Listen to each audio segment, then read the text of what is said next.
This week, on another Friday night wine tasting with the amateur sommelier. Ladies and gentlemen, the amateur sommelier. And before I start with the wine tasting this week, I'm going to go over briefly why I haven't been very active on locals the past couple of weeks. So, we'll start with 2 weeks ago. Technically, it was my birthday weekend. Little too much fun for the birthday. So that's why basically nothing got uploaded there. Totally apologize about that. It wasn't happening. And then this past week, the reason I haven't really checked the locals page yet is because I've been dealing. Short story, my phone probably got hacked. And I've just been changing usernames, passwords for a bunch of accounts. I changed banking information, whole new credit and debit card thing going on. And it's been very stressful. It's taken a toll on my mental health. I'm not even going to joke. I mean, look at my hair for crying out loud, you know. I got to get this thing cut. I was thinking about trying to not cut it until like a couple days before I'm going on vacation, but no, as you can see, it's awful. It's the best way of putting it. It's atrocious. So I'm gonna have to take care of that probably tomorrow. And otherwise, yeah, I haven't been in the best, mental capacity to check on the locals page, but so far for YouTube, I have content all the way through mid-July, so that's the good news. I will get back on the locals page probably tomorrow. Don't think I'm going to be able to get there tonight. But anyway. Oh, that's my glass. I should go use this bottle first. Sean Minor. I think that's how you say it. Essentially, it is the 2020 Cabernet Sauvignon. It's allegedly a signature series, so full transparency, have not aired this out enough, so we have an aerator again. Hopefully it's at least aerated enough so I can actually notice a lot more than the 3 or 4 things I usually take a look at or smell or notice. It is definitely dark purple on the core. I'd also say the rim, frankly. I mean, it kind of looks like it lightens up a little bit, but it's still pretty dark. Maybe it doesn't help that I don't have a light on in here because I'm using natural light. Although it is quite cloudy today, and there were some wicked thunderstorms in here a few hours ago, so yikeroonies.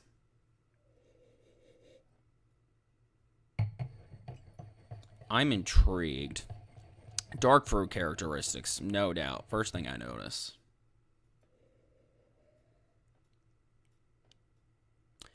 Plum. Hint of chocolate bean. Super intriguing. Yeah, very much so. It's like a chocolate-covered plum. Is that a thing? I have no idea. I've heard of chocolate-covered strawberries. Never chocolate-covered plum. That might be a thing.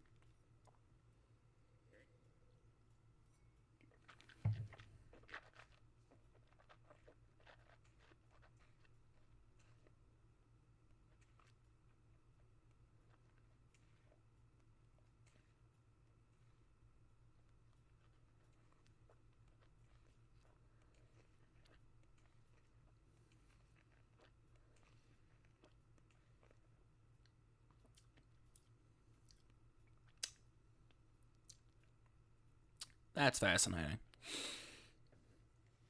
So when I first took that sip, I think I was making like a really strange face. I felt like honestly, the wine just needed to be refrigerated for some reason. It was like almost too warm, even though it's at room temperature.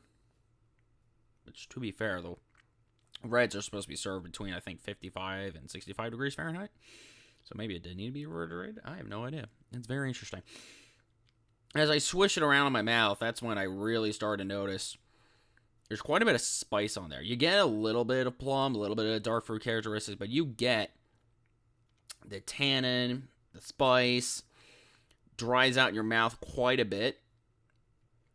And then you go to swallow. Actually, it's more of a delayed burn because now I'm feeling it. Although I haven't eaten that much today, so that might be another issue. Plus acid reflux. Woo. So yeah, that's where you really get more of the acid, I guess. So I would say it's probably more on the medium side of acidity, but it does dry your mouth out quite a bit. Probably does need to be aerated more. I would say no doubt it probably needs to be aerated more.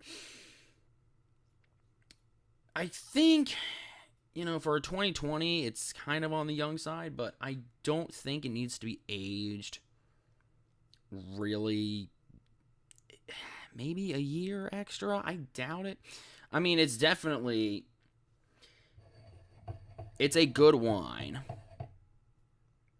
It's not like, wow, this is the most amazing wine I've ever had, but it's still a good wine. I would say this is a pretty good wine. How much did you cost, my friend? I don't remember. I'm not going to lie. Where did I pick this up again? I think I picked it up. I think I picked you up at the specialty wine store. That, for some reason, only had one bottle of Australian wine. I'm calling y'all out, Spring Hill Sweets. Yeah.